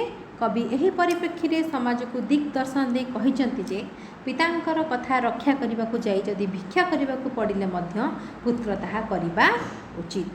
ତେଣୁ କବିଙ୍କ ଭାଷାରେ ଭିକ୍ଷା କର ପିତୃଭକ୍ତି, ଦୀକ୍ଷା କର ଏହି ନୀତି, ଭିକ୍ଷା କର ପଛେ ସତ୍ୟବାଟ ନ ଛାଡ଼। ତ ଆମେ ଏଠି କ'ଣ ଶିକ୍ଷା କରିବା ନା ପିତୃଭକ୍ତି, ପିତାଙ୍କୁ କିପରି ଭଲ ପାଇବା ସେ କଥା ଆମେ ରାମଚନ୍ଦ୍ରଙ୍କ ଠାରୁ ଶିକ୍ଷା କରିବା। ଦୀକ୍ଷା କର ଏହି ନୀତିକୁ ଆମେ ଗ୍ରହଣ କରିବା, ଅର୍ଥାତ୍ ପିତାଙ୍କୁ ଆମେ କିପରି ଭଲ ପାଇବା ଏହି ନୀତି ବା ଏହି ଶିକ୍ଷା ଆମେ ରାମଚନ୍ଦ୍ରଙ୍କ ଠାରୁ ଗ୍ରହଣ କରିବା। ଭିକ୍ଷା କର ପଛେ ସତ୍ୟ ବାଟ ନ ଛାଡ଼, ଭିକ୍ଷା କର ପଛେ କିନ୍ତୁ ସତ୍ୟ ବାଟରୁ ତୁମେ ଛତ ବାଟ ଜମା ନ ଛାଡ଼, ମାନେ ସତ୍ୟର ପଥରେ ଚାଲିବା, ମାନେ ଚାଲିବା ବାଟ ଜମା ବି ନ ଛାଡ଼, ମାନେ ସତ୍ୟର ବାଟରେ ହିଁ ଚାଲ, ସବୁବେଳେ ସତ କଥା କୁହ, ସତ୍ୟର ପଥରେ ଅର୍ଥାତ୍ ସତ୍ୟ ରାସ୍ତାରେ ଚାଲ। ଯଦି ସେଥିପାଇଁ ଆମକୁ ଭିକ୍ଷା କରିବା ପାଇଁ ପଡ଼େ ତାହେଲେ ମଧ୍ୟ ଭିକ୍ଷା କର, କିନ୍ତୁ ସତ୍ୟର ପଥ ବା ସତ୍ୟର ମାର୍ଗ ଜମା ଛାଡ଼ ନାହିଁ। ପୁତ୍ର ନିକଟରେ ପିତା ହେଉଛନ୍ତି ଧର୍ମ, ପିତା ହେଉଛନ୍ତି ସ୍ୱର୍ଗ। ତେଣୁ ସେହି ପିତାଙ୍କୁ ସନ୍ତୁଷ୍ଟ କଲେ ପୁତ୍ର ସବୁ ଦେବତାଙ୍କର ଆଶୀର୍ବାଦ ଲାଭ କରିପାରିବ। ଏହିପରି ପୁତ୍ର ସ୍ନେହକୁ ସାଧାରଣ ସଂସାରୀ ମଣିଷ ପରି ରାଜା ଦଶରଥ ମଧ୍ୟ ଉପେକ୍ଷା କରିପାରି ନାହାନ୍ତି। ଅର୍ଥାତ୍ ସାଧାରଣ ସଂସାରୀ ମଣିଷ ସିଏ ଯେପରି ତା ପୁତ୍ରକୁ ବହୁତ ଭଲ ପାଏ, ତା ପୁଅକୁ ବହୁତ ସ୍ନେହ କରେ, ସେହିପରି ଭାବରେ ରାଜାମାନେ ମଧ୍ୟ ତାଙ୍କ ପୁତ୍ରକୁ ବହୁତ ଭଲ ପାଆନ୍ତି। ଯେପରି ରାଜା ଦଶରଥ, ସିଏ ତାଙ୍କ ପୁତ୍ରକୁ ମଧ୍ୟ ସେହିପରି ଭାବରେ ଭଲ ପାଇଛନ୍ତି, ଉପେକ୍ଷା କରିପାରି ନାହାନ୍ତି। ଅର୍ଥାତ୍ ସେ ତାଙ୍କ ପୁତ୍ରକୁ ସାଧାରଣ ଲୋକ ଯେପରି ଭଲ ପାଏ ସେହିପରି ଭାବରେ ସେ ମଧ୍ୟ ତାଙ୍କ ପୁତ୍ରକୁ ସେହିପରି ଭାବରେ ଭଲ ପାଇଛନ୍ତି। ବରଂ ରାମଚନ୍ଦ୍ର ବନକୁ ଗମନ କଲା ପରେ ଦଶରଥ ମାନସିକ ଯନ୍ତ୍ରଣାରେ ଘାରି ହୋଇଥିଲେ। ତ ଯେତେବେଳେ ରାମଚନ୍ଦ୍ର ବଣକୁ ଗଲେ ସେହି ସମୟରେ ଦଶରଥ କ'ଣ କଲେ ନା ତାଙ୍କ ପୁତ୍ରଙ୍କ କଥାକୁ ବାରମ୍ବାର ମନେ ପକାଇ ସେ କ'ଣ ହେଲା ଝୁରିଲେ ଯେ କାହିଁକି ମୋ ପୁତ୍ର ବଣରେ କିପରି ଥିବ, ସେ କିପରି ଭାବରେ ଚଢ଼ୁଥିବ। ତ ତାଙ୍କ ପାଖରେ ସେ ତାଙ୍କୁ ଦେଖିଲେନି, ସେଥିପାଇଁ ସେ ତାଙ୍କୁ ଝୁରି କ'ଣ କରିଥିଲେ ମାନେ ମନେ ପକାଉଥିଲେ। ଶେଷରେ ସେହି ପୁତ୍ରକୁ ଝୁରି ଶେଷ ନିଶ୍ୱାସ ତ୍ୟାଗ କରିଥିଲେ, ଅର୍ଥାତ୍ ସେହି ପୁତ୍ରକୁ ସେ ମନେ ପକାଇ ଶେଷରେ ମୃତ୍ୟୁବରଣ କରିଥିଲେ। ତ କବିଙ୍କ ମତରେ ପିତା ପୁତ୍ରର ସମ୍ପର୍କ କେତେ ନିବିଡ଼ ତାହା କେହି କହିପାରିବେ ନାହିଁ। ତ କବିଙ୍କ ଭାଷାରେ ପିତା ପୁତ୍ରର ସମ୍ପର୍କ କେତେ ଶକ୍ତ, କେତେ ନିବିଡ଼, କେତେ ଘନ ତାହା କେହି କହିପାରିବେ ନାହିଁ। କବି ଏହି କଥାକୁ ବୁଝାଇ କହିଛନ୍ତି ଯେ ପୁତ୍ରେ ପିତା ସ୍ନେହେ କେଡ଼େ, ପୁତ୍ର ବିନେ ପ୍ରାଣ ଛାଡ଼େ, ଭାଙ୍ଗିକେ ପାରିବ ଗୂଢ଼ ସ୍ନେହର ବାଡ଼। ତ କବି କ'ଣ କହିଛନ୍ତି ନା ପୁତ୍ରେ ପିତା ସ୍ନେହ କେଡ଼େ, ଅର୍ଥାତ୍ ପିତା ପୁତ୍ରର ସମ୍ପର୍କ କେତେ ନିବିଡ଼, କେତେ ଘନ, କେତେ ପବିତ୍ର, କେତେ ଅମୂଲ୍ୟ। ତ ପୁତ୍ରେ ବିନେ ପ୍ରାଣ ଛାଡ଼େ, ମାନେ ପୁତ୍ରକୁ ସେ ନ ଦେଖିଲେ ସେ ମୃତ୍ୟୁବରଣ ମଧ୍ୟ କରିବେ। ଏପରି ଭାବରେ କବି ଲେଖିଛନ୍ତି ଯେ ଜଣେ ପିତା ତା ପୁତ୍ରକୁ ଏତେ ମାତ୍ରାରେ ଭଲ ପାଏ ଯେ ତା ସ୍ନେହ, ସେ ଏତେ ମାତ୍ରାରେ ତାକୁ ସ୍ନେହ ଆଦର କରେ, ତାକୁ ଯଦି ସେ ଦିନେ ନ ଦେଖିବ ବା ତାଠୁ ସେ ଦୂରେଇ ଯିବ ତାହେଲେ ହୁଏତ ସେ ମୃତ୍ୟୁବରଣ କରେ। ଯେପରି ରାଜା ଦଶରଥ ରାମଚନ୍ଦ୍ରଙ୍କୁ ଝୁରି ମୃତ୍ୟୁବରଣ କରିଥିଲେ। ଭାଙ୍ଗିକେ ପାରିବ ଗୂଢ଼ ସ୍ନେହର ବାଡ଼, ସେହି ସ୍ନେହର ବାଡ଼କୁ କିଏ ଭାଙ୍ଗିପାରିବ? କେହି ବି ଭାଙ୍ଗିପାରିବେ ନାହିଁ। ଏତେ ଗୂଢ଼ ଅର୍ଥ ଏତେ ଭିତର, ଏତେ ସ୍ନେହ, ପିତା ପୁତ୍ରର ସ୍ନେହର ବନ୍ଧନକୁ କେହି ବି ଭାଙ୍ଗିପାରିବେ ନାହିଁ। ତ ପୁତ୍ର ସ୍ନେହ ରୂପକ ବାଡ଼କୁ କୌଣସି ପିତା ଭାଙ୍ଗିପାରିବ ନାହିଁ, କିମ୍ବା ପୁତ୍ରକୁ ଛାଡ଼ି କୌଣସି ସମୟରେ ପିତା ସୁଖୀ ହୋଇପାରିବ ନାହିଁ ବା ସୁଖରେ ରହିପାରିବ ନାହିଁ। ଭାଇ ଭାଇର ସମ୍ପର୍କ, ରାମାୟଣରେ ଭାଇ ଭାଇର ଅନାବିଳ ସ୍ନେହର ବର୍ଣ୍ଣନା ରହିଛି। ସେହି ସ୍ନେହ ଓ ଆନ୍ତରିକତାର ଭାବକୁ ଗଣକବି ବୈଷ୍ଣବ ପାଣି ରାମ ବନବାସ ଗୀତିନାଟ୍ୟରେ ସୁନ୍ଦର ଭାବରେ ଉପସ୍ଥାପନା କରିଛନ୍ତି। ଅଯୋଧ୍ୟା ରାଜପୁରୀରେ ଭାଇ ଭାଇର ସ୍ନେହ ଥିଲା ନିବିଡ଼, ଅର୍ଥ ବହୁତ ଘନ। ରାମ, ଲକ୍ଷ୍ମଣ ଓ ଭରତ, ଶତ୍ରୁଘ୍ନ କେହି କାହାକୁ ମୁହୂର୍ତ୍ତେ ଛାଡ଼ି ରହିପାରୁ ନଥିଲେ। ସତେ ଯେପରି କାୟା ପଛରେ ଛାୟା ଲାଗି ରହିଲା ପରି, କାୟା ଅର୍ଥ ଶରୀର ପଛରେ ଛାଇ ଯେମିତି ସବୁବେଳେ ପାଇଁ ଲାଗି ରହିଥାଏ। ଆମେ ଯୁଆଡ଼େ ଯାଉ ଆମ ସହିତ ଆମ ଛାଇ ମଧ୍ୟ ସେହିପରି ଭାବରେ ଯାଇଥାଏ, ଅର୍ଥାତ୍ ଶରୀର ସହିତ ଛାଇ ଆମର ଲାଗି ରହିଥାଏ।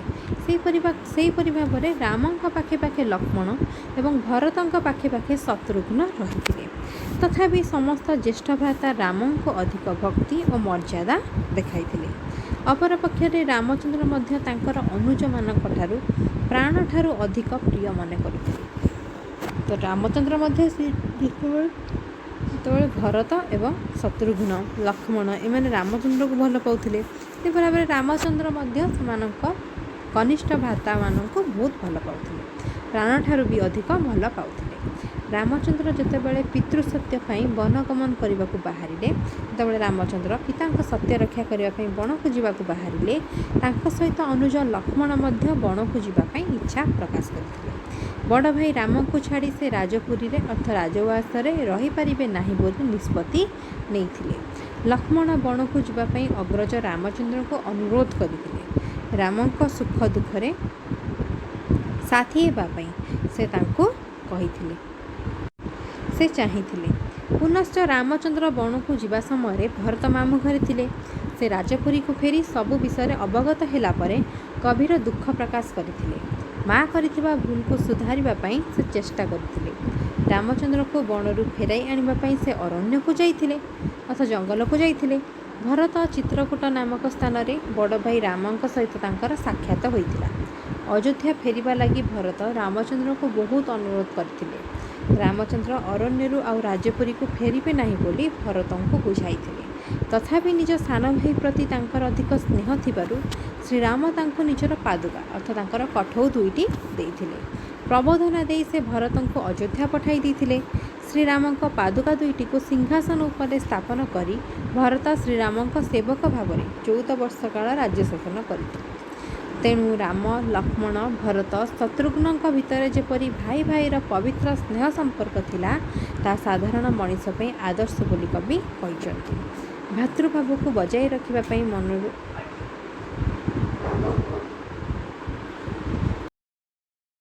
ଅହଙ୍କାର ଦୂରେଇ ଦେବାକୁ କବି ପରାମର୍ଶ ଦେଇଛନ୍ତି। ତ ଭାତୃତ୍ୱ ଭାବ ବଜାୟ ରଖିବା ପାଇଁ ଆମ ମନରେ ଯେଉଁ ଅହଙ୍କାର ଅଛି ତାକୁ ଦୂର କଲେ ଆମର ଭାଇ ଭାଇ ଭିତରେ ସ୍ନେହର ବନ୍ଧନ ଅଧିକ ବାନ୍ଧି ହେବ। ତ କବିଙ୍କ ଭାଷାରେ ଭାଇରେ ଭାଇରେ ସ୍ନେହ କେମନ୍ତ ଦେଖିଲ କହ। ତ ଭାଇ ଭାଇ ଭିତରେ ସ୍ନେହ କିପରି ଭାବରେ ତମେ ଏଇ ରାମାୟଣରେ ଦେଖିଲ ତାହା କୁହ। ବୃଥା ଅହଙ୍କାର ନରେ ଆଉ ନ ପଡ଼। ବୃଥା ଅହଙ୍କାରରେ ନରେ ଅର୍ଥ ଲୋକମାନେ ତମେ ଆଉ ନ ପଡ଼। କାହିଁକି ନା ଭାଇ ଭାଇ ଭିତର ସ୍ନେହରେ ଯଦି ତମେ ଅହଙ୍କାରକୁ ଆଣିବ ତାହେଲେ ତୁମର ଏଇ ସ୍ନେହଟି ସବୁବେଳ ପାଇଁ ରହିବ ନାହିଁ। ତ ଆମେ ରାମାୟଣରୁ କ'ଣ ଶିଖିଲେ ନା ସେମାନେ ପରସ୍ପର ଭିତରେ ଅହଂଭାବ ତାଙ୍କର ନଥିଲା। ସେଥିପାଇଁ ତାଙ୍କର ଭାତୃତ୍ୱ ସ୍ନେହର ବନ୍ଧନ ଅଧିକ ବାନ୍ଧି ହୋଇଥିଲା ଏବଂ ବହୁତ ସୁମଧୁର ଥିଲା। ବାସ୍ତବରେ ରାମାୟଣରେ ଭାଇ ଭାଇର ସ୍ନେହ ଏବଂ ପିତା ପୁତ୍ରର ସମ୍ପର୍କକୁ ଯେଭଳି ବର୍ଣ୍ଣନା କରାଯାଇଛି ତାହା ଯୁଗ ଯୁଗ ପାଇଁ ଅମଳିନ ରହିବ, ଏଥିରେ ସନ୍ଦେହ ନାହିଁ। ଦେଖ 4 ନମ୍ବର ପ୍ରଶ୍ନ କ'ଣ ଦେଲା, ଆସ ସରଳ ଭାଷାରେ ବୁଝାଇ ଲେଖିବା। ପରେ ଦେଲା ଭାଇ ଭାଇରେ ସ୍ନେହ କେମନ୍ତ ଦେଖିଲ କହ, ବୃଥା ଅହଙ୍କାରେ ନରେ ଆଉ ନ ପଡ଼। ତ ଭାଇ ଭାଇ ଭିତରେ ଯେଉଁ ସ୍ନେହ ଅଛି ତାହାକୁ ତମେ କିପରି ଭାବରେ ଦେଖିଲ ତାହାକୁ କିଏ କବି କହିଛନ୍ତି ଯେ ଆମେ ଏଇ ରାମାୟଣରୁ କ'ଣ ଦେଖିଲେ ଯେ ଆମ ବୃଥା ଅହଙ୍କାର ନଥିଲା। କାହାର ନା ଭାଇ ଭାଇ ଭିତରେ ତାଙ୍କର ବୃଥା ଅହଙ୍କାର ନଥିଲା। ରାମଚନ୍ଦ୍ର, ଲକ୍ଷ୍ମଣ, ଭରତ, ଶତ୍ରୁଘ୍ନଙ୍କ ଭିତରେ ଯେପରି ଭାଇ ଭାଇର ପବିତ୍ର ସ୍ନେହ ସମ୍ପର୍କ ଥିଲା ତାହା ସାଧାରଣ ମଣିଷ ପାଇଁ ଆଦର୍ଶ ବୋଲି କବି କହିଛନ୍ତି। କବିଙ୍କ ମତରେ ମନରୁ ବୃଥା ବଡ଼ିମା ବା ଅହଂଭାବକୁ ଦୂରେଇ ଦେଇ ଭାତୃତ୍ୱ ଭାବରେ ବୁଡ଼ି ରହିଲେ ଜୀବନରେ ଆଉ କେବେ କୌଣସି ପ୍ରକାର ଦୁଃଖ ଅଶାନ୍ତି ଲାଗିବ ନାହିଁ ବା ରହିବ ନାହିଁ। ତ ଉତ୍ତର ଲେଖିବ ଭାଇରେ ଭାଇରେ ସ୍ନେହ ... ନ ପଡ଼। ତ ସଂସ୍କୃତ ପଦ୍ୟାଂଶଟି ଗଣକବି ବୈଷ୍ଣବ ପାଣିଙ୍କ ରାମ ବନବାସ ଗୀତିନାଟ୍ୟସ୍ଥ ଶିକ୍ଷା ଦୀକ୍ଷା କବିତାରୁ ଆସିଅଛି। ଏଠାରେ କବି ଅଯୋଧ୍ୟାପୁରରେ ରହିଥିବା ଭାତୃପ୍ରେମରେ ଉଦାହରଣ ଦେଇ ତାହାକୁ ସମସ୍ତେ ଅନୁସରଣ କରନ୍ତୁ ବୋଲି ପରାମର୍ଶ ଦେଇଛନ୍ତି। କବି ବୈଷ୍ଣବ ପାଣି ରାମ ବନବାସ କଥାବସ୍ତୁ ବର୍ଣ୍ଣନା କରିବା ଅବକାଶରେ ଏଭଳି କହିଛନ୍ତି। ପିତୃସତ୍ୟ ରକ୍ଷା ପାଇଁ ରାମଚନ୍ଦ୍ର 14 ବର୍ଷ ବନବାସ କରିବାକୁ ଯାଇଥିଲେ। ଅଗ୍ରଜ ରାମଙ୍କର ବନବାସ ଯିବା କଥା ଶୁଣି ଅନୁଜ ଅର୍ଥ ତାଙ୍କ ଭାଇ ଲକ୍ଷ୍ମଣ ତାଙ୍କ ସହିତ ବନକୁ ଯିବାକୁ ବାହାରିଲେ। ସେମାନଙ୍କ ମଧ୍ୟରେ ଅର୍ଥାତ୍ ରାମଚନ୍ଦ୍ର ଓ ଲକ୍ଷ୍ମଣଙ୍କ ଭିତରେ ଭାତୃପ୍ରେମ ଏତେ ଅଧିକ ଥିଲା ଯେ ରାମ ବିନା ଲକ୍ଷ୍ମଣ ରାଜପୁରୀରେ ରହିବାକୁ ଇଚ୍ଛା କରି ନଥିଲେ। ଅର୍ଥାତ୍ ରାମଚନ୍ଦ୍ର ଯେହେତୁ ତାଙ୍କ ବଡ଼ ଭାଇ, ସେ ଯେତେବେଳେ ବଣକୁ ଯିବେ ତାଙ୍କ ସାନ ଭାଇ ଲକ୍ଷ୍ମଣ କିପରି ଭାବରେ ତାଙ୍କୁ ଛାଡ଼ି ଦେଇ ରହିପାରିବେ, ସେଥିପାଇଁ ସେ ମଧ୍ୟ ରାମଚନ୍ଦ୍ରଙ୍କ ସହିତ ବଣକୁ ଯିବାକୁ ପ୍ରସ୍ତୁତ ହେଲେ। ତ ବଡ଼ ଭାଇଙ୍କୁ ଅରଣ୍ୟରେ ସଦାବେଳେ ସାହାଯ୍ୟ କରିବାକୁ ଲକ୍ଷ୍ମଣ ମଧ୍ୟ ବଣକୁ ଯାଇଥିଲେ। ତ ସେ ତାଙ୍କୁ କିପରି ଏକଥା ଛାଡ଼ି ଦେଇଥାନ୍ତେ, ବଣରେ କେତେ ସୁବିଧା ଅସୁବିଧା ଅଛି, ବଣରେ କେତେ ହିଂସ୍ରଜନ୍ତୁ ଅଛନ୍ତି, ସେ ଖାଇବାକୁ ପାଇବେ କି ପାଇବେନି, ସେ କେଉଁଠି ରହିବେ, ଏକଥା ଚିନ୍ତା କରି ସେ ତାଙ୍କ ଭାଇଙ୍କ ସହିତ 14 ବର୍ଷ ପାଇଁ ବନବାସକୁ ଯାଇଥିଲେ। ସେହିପରି ଭରତ ମାମୁଁ ଘରୁ ଫେରିଲା ପରେ ବଡ଼ ଭାଇ ରାମଚନ୍ଦ୍ର ବଣକୁ ଯିବା କଥା ଅବଗତ ହୋଇଥିଲେ ଅର୍ଥାତ୍ ଜାଣିଥିଲେ। ତ ଏଥିପାଇଁ ସେ ତାଙ୍କ ମା କୈକେୟୀଙ୍କୁ ଧିକ୍କାର କରିଥିଲେ। ଆଉ କାଳ ବିଳମ୍ବ ନ କରି ଅର୍ଥାତ୍ ଡେରି ନ କରି ରାମଚନ୍ଦ୍ରଙ୍କୁ ରାଜପୁରୀକୁ ଫେରାଇ ଆଣିବା ପାଇଁ ଭରତ ବଣକୁ ଯାଇଥିଲେ। ଦେଖ ଏଠି ଯଦି ଦି ଭାଇ ଯଦି ମନରେ ଅହଙ୍କାର ରଖିଥାନ୍ତେ ଯେ ଆମ ବଡ଼ ଭାଇ ତ ସେ ଯାଉଛନ୍ତି ବଣକୁ, ମୁଁ ଯାଉଛି, ଭରତ ଚାହିଁଥିଲେ ତ ସେ ନିଜେ ରାଜା ହେଇପାରିଥାନ୍ତେ। ଲକ୍ଷ୍ମଣ ଚାହିଁଥିଲେ ସେ କାହିଁକି ଏତେ କଷ୍ଟ ଭୋଗିଥାନ୍ତେ, ତାଙ୍କ ଭାଇ ଯଦି ବଣକୁ ଯାଉଛନ୍ତି ସେ କାହିଁକି ଯାଇଥାନ୍ତେ, ତାଙ୍କର କ'ଣ ଦରକାର ଥିଲା ଯିବା, ସେ ତ ଅଯୋଧ୍ୟାରେ ରହି ବହୁତ ଆରାମରେ ରହିଥାନ୍ତେ। କିନ୍ତୁ ସେ ତାହା କଲେ ନାହିଁ, କାହିଁକି ନା ତାଙ୍କ ଭିତରେ ଅହଂଭାବ ନଥିଲା, ତାଙ୍କ ଭିତରେ ଭାଇ ଭାଇ ମଧ୍ୟରେ ସ୍ନେହ ବନ୍ଧନ ଅଧିକ ଥିଲା। ତ ଯେତେବେଳେ ଭରତ ରାମଚନ୍ଦ୍ରକୁ ଫେରାଇ ଆଣିବା ପାଇଁ ବଣକୁ ଯାଇଥିଲେ, ସେ ଚିତ୍ରକୂଟ ନାମକ ସ୍ଥାନରେ ରାମଚନ୍ଦ୍ରକୁ ଭେଟିଥିଲେ। ରାମଙ୍କୁ ଅଯୋଧ୍ୟା ଫେରି ଆସିବା ପାଇଁ ମଧ୍ୟ ବହୁତ ଅନୁରୋଧ କରିଥିଲେ। ମାତ୍ର ରାମଚନ୍ଦ୍ର ଭ୍ରାତା ଭରତଙ୍କୁ ବୁଝାଇ ଦେଇଥିଲେ। ସେ କ'ଣ କହିଥିଲେ ଯେ ପିତାଙ୍କର ସତ୍ୟ ରକ୍ଷା କରିବା ମୋର ପ୍ରଥମ କର୍ତ୍ତବ୍ୟ, ତାପରେ ମୁଁ ଆଉ ଯାହା କରିବି। ଯଦି ପିତା ସତ୍ୟ ବଚନ ଦେଇନଥାନ୍ତେ ତାହେଲେ ମୁଁ ରହିନଥାନ୍ତି। ଯେହେତୁ ପିତା ସତ୍ୟ ବଚନ ଦେଇଛନ୍ତି, ସେଥିପାଇଁ ମୋତେ 14 ବର୍ଷ ବଣରେ ବିତେଇବା ପାଇଁ ପଡ଼ିବ ବା ରହିବା ପାଇଁ ପଡ଼ିବ। ତ ସେ କ'ଣ କଲେ ନା ଭରତଙ୍କୁ ବୁଝାଇ ସୁଝାଇ ଅଯୋଧ୍ୟାକୁ ପଠାଇ ଦେଇଥିଲେ। ଭରତ ବାଧ୍ୟ କରିବାରୁ ରାମଚନ୍ଦ୍ର ତାଙ୍କୁ ନିଜର ପାଦୁକା 2ଟି ପ୍ରଦାନ କରିଥିଲେ, ଅର୍ଥାତ୍ କଠଉ 2ଟି ଦେଇଥିଲେ। ତ ଅଯୋଧ୍ୟାକୁ ଫେରିବା ପରେ ଭରତ ଶ୍ରୀରାମଙ୍କ ପାଦୁକାକୁ ସିଂହାସନରେ ସ୍ଥାପନ କରି ଶ୍ରୀରାମଙ୍କ ସେବକ ଭାବରେ 14 ବର୍ଷ କାଳ ରାଜ୍ୟ ଶାସନ କରିଥିଲେ। ଗଣକବି ଲକ୍ଷ୍ମଣ ଓ ଭରତଙ୍କ ମାଧ୍ୟମରେ ଭାତୃଭକ୍ତିର ଯଥାର୍ଥ ଉଦାହରଣ ଦେଇ ଭାଇ ଭାଇର ସମ୍ପର୍କକୁ ଯଥାର୍ଥ ଭାବରେ ବର୍ଣ୍ଣନା କରାଯାଇଛି। ପୁନଶ୍ଚ ରାମଚନ୍ଦ୍ରଙ୍କ ମଧ୍ୟ ତାଙ୍କ ସାନ ଭାଇ ଲକ୍ଷ୍ମଣ ଓ ଭରତଙ୍କ ପ୍ରତି ଅନୁରୂପ ସ୍ନେହଭାବ ରହିଥିଲା। ଭାଇ ଭାଇ ପାଇଁ ମନରେ ଅପୂର୍ବ ତ୍ୟାଗ ଭାବ ଥିଲା। କବିଙ୍କ ମତରେ ମନରୁ ବୃଥା ବଡ଼ିମା ବା ଅହଂଭାବକୁ ଦୂରେଇ ଦେଇ ଭାତୃତ୍ୱ ଭାବରେ ବୁଡ଼ି ରହିଲେ ଜୀବନରେ ଆଉ କୌଣସି ପ୍ରକାର ଦୁଃଖ ବା ଅଶାନ୍ତି ରହିବ ନାହିଁ। ତ ବାସ୍ତବିକ କବିଙ୍କ ଚିନ୍ତାଧାରା ସର୍ବକାଳୀନ ମୂଲ୍ୟବୋଧକୁ ଅନୁସରଣ କରିଛି। ଖରେ ଦେଲା ପୀଡ଼ନା ମନକୁ କଭେ, ଜଡ଼ି ମାୟା ମୋହ ଲୋଭେ, ସବୁ ସୁଖ ମିଳେ ଚିତ୍ତେ କରିଲେ ଦୁଃଖ। ଦେଖ, କବି ଏଠାରେ କହିଛନ୍ତି ଯେ ସଂସାରୀ ମଣିଷମାନଙ୍କୁ ମୋହ ମାୟାରେ ଜଡ଼ିତ ରହି, ମାନେ ମୋହ, ମୋ ପ୍ରେମ, ମାନେ ମୋ ଭାଇ, ମୋ ବନ୍ଧୁ, ମୋ ଘର, ମୋ ଦ୍ୱାର, ଏହିପରି ଭାବରେ ମୋହ ମାୟାରେ ଜଡ଼ିତ ରହି ଯଦି ମନକୁ ଆମେ ପୀଡ଼ା ଦେବା, କୌଣସି ଜିନିଷକୁ ଆମେ ଯଦି ନିଜର କରିନେବା, ତ ସବୁବେଳେ ସେଇ ଜିନିଷଟି ଆମର ହେଇଥିବ ସେମିତି ତ କଥା ନାହିଁ। ଦିନେ ନା ଦିନେ ସେ ଜିନିଷଟି ଆଉ କାହାର ହେବ। ଯେତେବେଳେ ସେଇ ଜିନିଷଟି ଆଉ କାହାର ହେବ, ତାହେଲେ ଆମକୁ କ'ଣ ହେବ? କଷ୍ଟ ହେବ, ଆମ ମନକୁ କଷ୍ଟ ହେବ, ପୀଡ଼ା ଦେବ, ଅର୍ଥ କଷ୍ଟ ପାଇବା। ସେଥିପାଇଁ କବି କହିଛନ୍ତି ଯେ ସଂସାରୀ ମଣିଷମାନଙ୍କୁ କହିଛନ୍ତି ଯେ ମୋହ ମାୟାରେ ଜଡ଼ିତ ରହି ମନକୁ ପୀଡ଼ିତ ନ କରିବା ପାଇଁ, ଅର୍ଥାତ୍ ମନକୁ ତୁମେ ପୀଡ଼ା ଦିଅ ନାହିଁ, ପୀଡ଼ା ନ ଦେବା ପାଇଁ ପରାମର୍ଶ ଦେଇଛନ୍ତି। କ'ଣ ପାଇଁ? ଅର୍ଥାତ୍ ମନକୁ ଦୃଢ଼ କରିବା ପାଇଁ କବି ବିଶେଷ ଗୁରୁତ୍ୱ ଦେଇଛନ୍ତି। ଚିତ୍ତକୁ ଦୃଢ଼ କରିବା, ଅର୍ଥାତ୍ ଯେକୌଣସି ଅସୁବିଧା ବାଧାବିଘ୍ନ ଆସିଲେ ମଧ୍ୟ ଆମେ ତାକୁ ପାର କରିପାରିବା। ସବୁ ସୁଖ ମିଳେ ଚିତ୍ତେ କରିଲେ ଦୃଢ଼। ଚିତ୍ତ ଅର୍ଥ ମନକୁ ଯଦି ଦୃଢ଼ କରିବା, ତାହେଲେ ଆମକୁ ସବୁ ସୁଖ ମିଳିବ। ଉତ୍ତରରେ ଲେଖିବା ପୀଡ଼ନା ମନକୁ ... କରିଲେ ଦୃଢ଼। ସଂସ୍କୃତ ପଦ୍ୟାଂଶଟି ଗଣକବି ବୈଷ୍ଣବ ପ୍ରାଣୀଙ୍କ ଜନପ୍ରିୟ ଗୀତିନାଟ୍ୟ ରାମ ବନବାସରେ ସଂଯୋଜିତ ଶିକ୍ଷା ଦୀକ୍ଷା କବିତାରୁ ଆସିଅଛି। ଏଠାରେ କବି ସଂସାରର ମୋହମାୟାରେ ବୁଡ଼ି ରହି ଦୁଃଖ ଭୋଗ କରୁଥିବା ମଣିଷମାନଙ୍କୁ ସର୍ବକାଳୀନ ଚେତାବନୀ ସେ ଶୁଣାଇ ଦେଇଛନ୍ତି। ଏ ସଂସାରରେ ଯେଉଁମାନେ ମୋହ ମାୟାରେ ବୁଡ଼ି ରହିଛନ୍ତି ସେମାନେ ଦୁଃଖ ଭୋଗ କରିବେ ବୋଲି କବି ସବୁବେଳେ କହିଛନ୍ତି। ସଂସାରୀ ମଣିଷ ସଂସାରର ସୁଖ ପାଇଁ ବହୁତ କଷ୍ଟ ବରଣ କରେ। ସୁଖ ପାଇବା ପାଇଁ ସେ ବହୁତ କଷ୍ଟ କରେ। ସଂସାରର ପ୍ରତ୍ୟେକ ସଦସ୍ୟଙ୍କର ଦୁଃଖ କଷ୍ଟକୁ ନିଜ ହୃଦୟରେ ସେ ଅନୁଭବ କରେ। ଅର୍ଥାତ୍ ତା'ର ଯେଉଁ ସିଏ ଯାହାକୁ ଭଲ ପାଉଛି, ସେ ଯେତେବେଳେ କଷ୍ଟ ପାଉଥିବ ତାକୁ ମଧ୍ୟ କଷ୍ଟ ହୁଏ। ତେଣୁ ସେ ନିଜେ ଅନୁଭବ କରେ କଷ୍ଟ କେତେ କଷ୍ଟ ଲାଗେ। ତ ଫଳରେ ସେଇ ମୋହ ମାୟା ହେତୁ ତା ଜୀବନରେ ଦୁଃଖ ଅଶାନ୍ତି ଲାଗି ରହିଥାଏ। ତ ଏହି ପ୍ରସଙ୍ଗରେ କବି କହିଛନ୍ତି, ଯଦି ଦେବତା ଧରା ପୃଷ୍ଠରେ ଜନ୍ମ ନେଇ ସଂସାରୀ ହୁଅନ୍ତି, ସାଂସାରିକ ବନ୍ଧନରେ ବାନ୍ଧି ହୁଅନ୍ତି, ତାହେଲେ ମଧ୍ୟ ସେ ଦୁଃଖ ଅଶାନ୍ତି ଭୋଗ କରିଥାନ୍ତି। ଯେତେ ସାବଧାନର ସହିତ ପାଦ ପକାଇଲେ ମଧ୍ୟ ଯେକୌଣସି ସମୟରେ ସଂସାର ରୂପକ ଖସଡ଼ା ରାସ୍ତାରେ ପାଦ ଖସିଯିବାର ସମ୍ଭାବନା ଥାଏ। ତେଣୁ କବି ସଂସାରୀ ମଣିଷମାନଙ୍କୁ ମୋହମାୟାରେ ଜଡ଼ିତ ରହି ମନକୁ ପୀଡ଼ିତ ନ କରିବା ପାଇଁ, ଅର୍ଥ ମନକୁ କଷ୍ଟ ନ ଦେବା ପାଇଁ ପରାମର୍ଶ ଦେଇଛନ୍ତି। ନିଜର କର୍ମ ଉପରେ ଦୃଢ଼ତା, ଭଗବାନଙ୍କ ଉପରେ ଅଖଣ୍ଡ ବିଶ୍ୱାସ ରଖିଲେ ଆଉ କୌଣସି ପ୍ରକାର ଦୁଃଖ ରହିବ ନାହିଁ ବୋଲି କବି କହିଛନ୍ତି। ତେଣୁ ମନକୁ ଦୃଢ଼ କରିବା ଉପରେ କବି ବିଶେଷ ଗୁରୁତ୍ୱ ଦେଇଛନ୍ତି। ତ ବାସ୍ତବିକ କବିଙ୍କର ପରାମର୍ଶ ଯଥାର୍ଥ ମନେ ଯେ ଯେତେ ଦୁଃଖ କଷ୍ଟ ଆସିଲେ ମଧ୍ୟ ଆମେ ଯଦି ଭଗବାନଙ୍କ ଉପରେ ବିଶ୍ୱାସ ରଖିବା, ନିଜ କର୍ମ ଉପରେ ବିଶ୍ୱାସ ରଖିବା ଯେ ଆମେ ଏଇ କର୍ମ ସବୁବେଳେ କରିବା, ଫଳ ଉପରେ କେବେ ବି ଆଶା ରଖିବା ନାହିଁ। ଫଳ ଉପରେ ଆଶା ରଖିଲେ କଷ୍ଟ ହେବ। ସବୁବେଳେ ଭଲ କର୍ମ କରିବା, ସତ୍ କଥା କହିବା, କାହାରି ମନରେ କଷ୍ଟ ଦେବା ନାହିଁ, ସବୁବେଳେ ଭଲ କଥା ଚିନ୍ତା କରିବା, ଭଲ ଭାବିବା। ଯେଉଁ ଜିନିଷ ଭାବିବା, ଭଲ କଥା ଭାବିଲେ ଆମ ସହିତ ଭଲ ହେବ। ଅନ୍ୟର ମଙ୍ଗଳ ଚିନ୍ତା କରିବା, ଆମ ମନକୁ ଦୃଢ଼ ରଖିବା, ଭଗବାନଙ୍କ ଉପରେ ବିଶ୍ୱାସ କରିବା, ତାହେଲେ ଆମର କୌଣସି ପ୍ରକାର ଦୁଃଖ ରହିବ ନାହିଁ ବୋଲି କବି କହିଛନ୍ତି। तापर देख 5 नंबर प्रश्न आस कविताटी को आवृत्ति करवा अर्थ गाइबा। शिक्षा दीक्षा कवितार कवि एपरी किछि शब्द व्यवहार करिसेंती जो मानक जोगु कविताटी श्रुति मधुर अर्थ शुणा को बहुत भल लगुच। कविताटी को मन दे पढ़ से शब्द गुड़ी को बाछि लिखा जेपरी उदाहरण देदेला शिक्षा दीक्षा या शुणा को बहुत भल लगुच।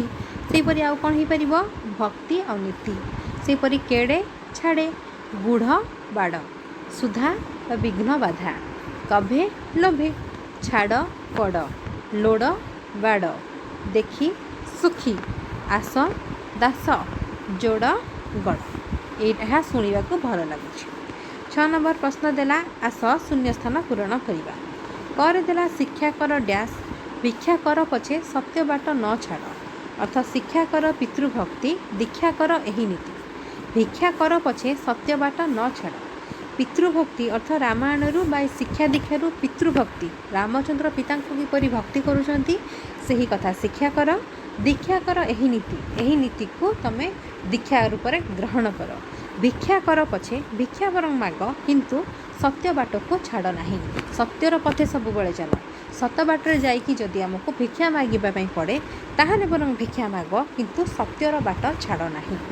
खरे देला देवता होइले सुधा डैश न छाड़ई विघ्न बाधा जेते सावधाने गले खसई गोड़ तो जदि देवता होई मध्य जदि मर्त्यमंडल जन्म नियंती अर्थ देवता जदि मर्त्यमंडल जन्म नियंती ताले से कौन हो सी तो देवता सी मनुष्य रूप जन्म नेले ताहले मध्य तांको विघ्न बाधा छाड़ेनी अर्थ तांको से मध्य कष्ट भोग करती आमे कहवा से तो देवता तांको तो किसी से तो किसी दुख कष्ट पाइबेनी चुटकी मारिदेवे बा जादू करदेवे सांगे सांगे सबकिछि सल्व हो ना सेमिति हब नहीं देवता हेले मध्य सी भी सी यदि संसार रे धरा पृष्ठ रे जन्म ग्रहण करती बा सांसारिक हुअंती देवता हेले मध्य से जदि सांसारिक हुअंती ताहेले मध्य तांको दुख कष्ट भोगिबा पई पड़िबो आ जेते सावधानतारे गले मध्य आमको ये संसार रूपक खसड़ा रास्तार आमर पाद खसी जीवार संभावना थाए से आमको मन को दृढ़ करवा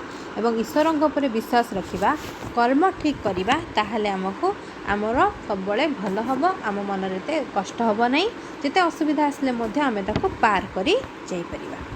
7 नंबर प्रश्न देला बड़ कोठरी रे केते गुड़िए शब्द रही जो शब्द गुड़िक गुण को बुझाऊ नहीं से गुड़िक बाछी सान कोठरी लिखा जेपरी बड़ कोठरी देला सत्य भक्त दास भक्ति स्नेह सुख जस पीड़ा शिक्षा दीक्षा एगुड़िक भितर के गुड़िक गुण को बुझाऊ नहीं से गुड़िक आम ये कोठरी लिखा जेपरी देख के गुड़िक गुण को बुझाऊ नहीं सत्य यह एक गुण भक्त यह एक गुण नुहे तेणु यह ये कोठरी लिखा सेपरी दास यह एक गुण नुहे तेणु यह कोठरी लिखा भक्ति यह एक गुण है स्नेह यह एक गुण स्नेह करवा यह एक गुण सुख एक गुण नुहे तेणु यह ये कोठरी लिखा सेपरी जस यह एक गुण नुहे तेणु यह ये कोठरी लिखा पीड़ा एक गुण नुहे तेणु यह ये कोठरी लिखा शिक्षा एक गुण दीक्षा एक गुण है ताले के गुड़िक गुण है सत्य एक गुण है भक्ति गुण है सेपरी भाव में स्नेह गुण है शिक्षा गुण है दीक्षा गुण है एगुड़िक सब गुण है। तब देख 8 नंबर प्रश्न देला तले दि जाइथिबा उक्ति गुड़िक मध्यरु केउटी कविंकर परामर्श नुहे केउटी कवि परामर्श देई नाहंती ताकू तमे कोठरी मध्यरे लिखिबो जेपरी करे देला सत्यर बाट न छाड़िबा पई कवि परामर्श देइछंती तेणु सी जे कोटा देई नाहंती सेटा लिखिबो। खरे देला अहंकार न पड़िबा पई कवि परामर्श देइछंती गरे देला चित्त दृढ़ न करिबा पई एटा देई नाहंती चित्त दृढ़ करिबा पई देइछंती दृढ़ न करिबा पई देई नाहंती है ना तेणु एटा ए कोठरे लिखिबो। सुजस लोड़िबा पई एहा देइछंती ए परामर्श देइछंती। तापर देख 9 नंबर प्रश्न देला स्नेहर बाड़ ममतार डोर स्नेहर सूता विघ्न बाधा भाई भाई पिता पुत्र मायामोह दृढ़ चित्त भक्ति सत्य यही शब्दपुंज गुड़िक शब्द बा शब्दपुंज गुड़िक नहीं कवितार रचना करवा कविताटी रचना करवा। देख उत्तर लिख स्नेहर बाड़ परिवार लगी ममतार डोर स्नेहर सूता पितामाता सभी को कही प्रिय कथा नदे मने विघ्न बाधा भाई भाई रे प्रिय सदा पिता पुत्र रे थाए प्रिय संसार यह माया मोह मन चित्त को दृढ़ करी कपट भाव परिकरी अर्थ त्याग करी गुरुजन रे भक्ति करी सत्य रे दिन नेबहरी। तापर देख 10 नंबर प्रश्न देख 10 नंबर प्रश्न देला लोभ शब्द रु नाम धातु क्रिया गठन कले हुए लोभेइबा एटा तार नाम धातु है लोभर नाम धातु हूँ लोभेइबा लोभाइबा बा लोभेइबा सेपरी निम्न रे दिया जाइथिबा शब्द गुड़िकर नाम धातु क्रिया गठन करी सेमानको वाक्य रे व्यवहार करिबा जेपरी बाटर हबो बाटेइबा कौन हो बाटेइबा सेपरी गोड़र हबो गोड़ेइबा गोड़ेइबा सेपरी मनर हबो मनेइबा सेपरी आखिर हबो आखेइबा हातर हबो हातेइबा है। तो बर्तमान यह आम वाक्य गठन करवा। तो उत्तर देख शब्द है बाट नाम धातु है बाटेइबा तो वाक्य व्यवहार करे कौन हम नुआ पिला बाटेइबाई मु हरि को कही बाटेइबा माने अर्थ बाट देखा माने बाटे देखे आसवा गोड़र कौन हम गोड़ेइबा तो कहारी पछरे गोड़ेइले कहीं बड़ हुए ना अर्थ क्या पछरे कहीं गोड़ेइबा द्वारा गोड़ेइबा कौन गोड़े गोड़े जीवार नहीं माने ता पछरे लागिबा है लगिले कहीं बड़ हुए ना मन है मनइबा पिला मनइबा लगी शिक्षक बहुत चेष्टा करे आखिर है आखेइबा पर द्रव्य को आखेइबा अर्थात दृष्टि पकेइबा उत्तम व्यक्तिर लक्षण नुहे हाथ अर्थ हातेइबा बा आयत्त करिबा कौन जिनस को हातेइबा बा आयत्त करिबा निजर कार्यसिद्धि से तुमको हातेइछि। तापर देख 11 नंबर प्रश्न तो 11 नंबर प्रश्न देला एका भली शुभुथुबा अलग अर्थ थिबा केते गुडे शब्द तले लिखा जाइछि सेमानकर स्पष्ट अर्थ प्रकाश करबा निमंते सेमानक हम वाक्य रे व्यवहार करबा जेपरि सुधा हैला सुधा गोटे अच्छी सुधा गोटे अच्छी तो सुधा अर्थ कौन देख आम आगे शब्द गुड़ देखने गोटे सुधा अच्छी गोटे सुधा अच्छी गोटे आस आ तालबेश आ गोटे आस आ दंतेश आ गोटे नीति नरे हर्षे तरे हर्षे आ गोटे नरे दीर्घ तरे हर्षे यार अर्थ कौन माने शब्द एका भली किंतु अर्थ अलग देख सुधा देवता माने सुधा पान करी अमर होइछन्ति एटा अमृत है सुधा तुम्हें काली सुधा कटक पड़े जावा भल सुधा है एति सुधा आस आस अर्थ माने आशा रखा पिलाटीर खाइबा जिनस आस अच्छी अर्थात आशा अच्छी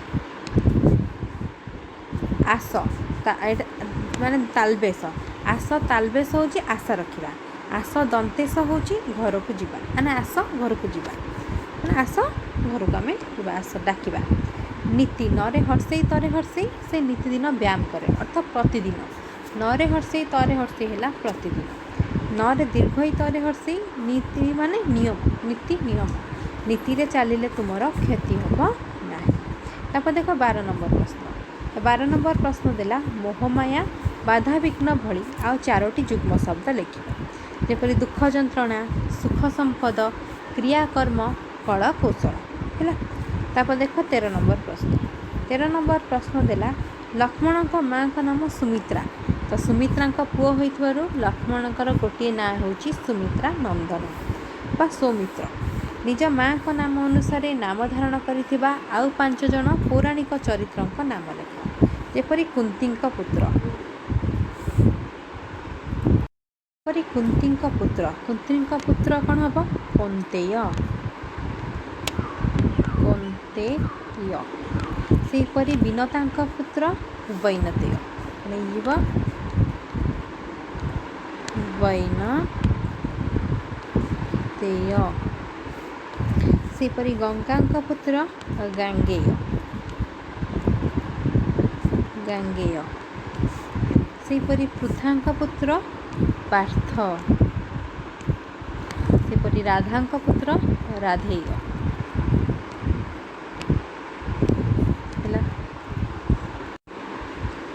कुंतींक पुत्र कौंतेय विनतांक पुत्र वैनतेय गंगांक पुत्र गांगेय पृथांक पुत्र पार्थ राधांक पुत्र राधेय। देख 14 नंबर प्रश्न देला भिक्षा कर पछे सत्य बाट न छाड़। तारे एही धाड़ीटीर प्रकृत अर्थ को निम्न प्रदत्त उत्तर मध्यरु बाछि लेख। केउटा एही वाक्यर ठीक अर्थ को बुझाऊँगी। जबरि भिक्षा कर पछे अर्थात भिक्षा कर पछे किंतु सत्य बाट को छाड़ ना, सत्य बाट को जमा भी छाड़ ना। तो भिक्षा जदि मागिया को पड़ुछि ताहले मध्य माग, किंतु सत्यर पथ को केबे छाड़ ना। यह हूँ अर्थ ये वाक्यर अर्थ।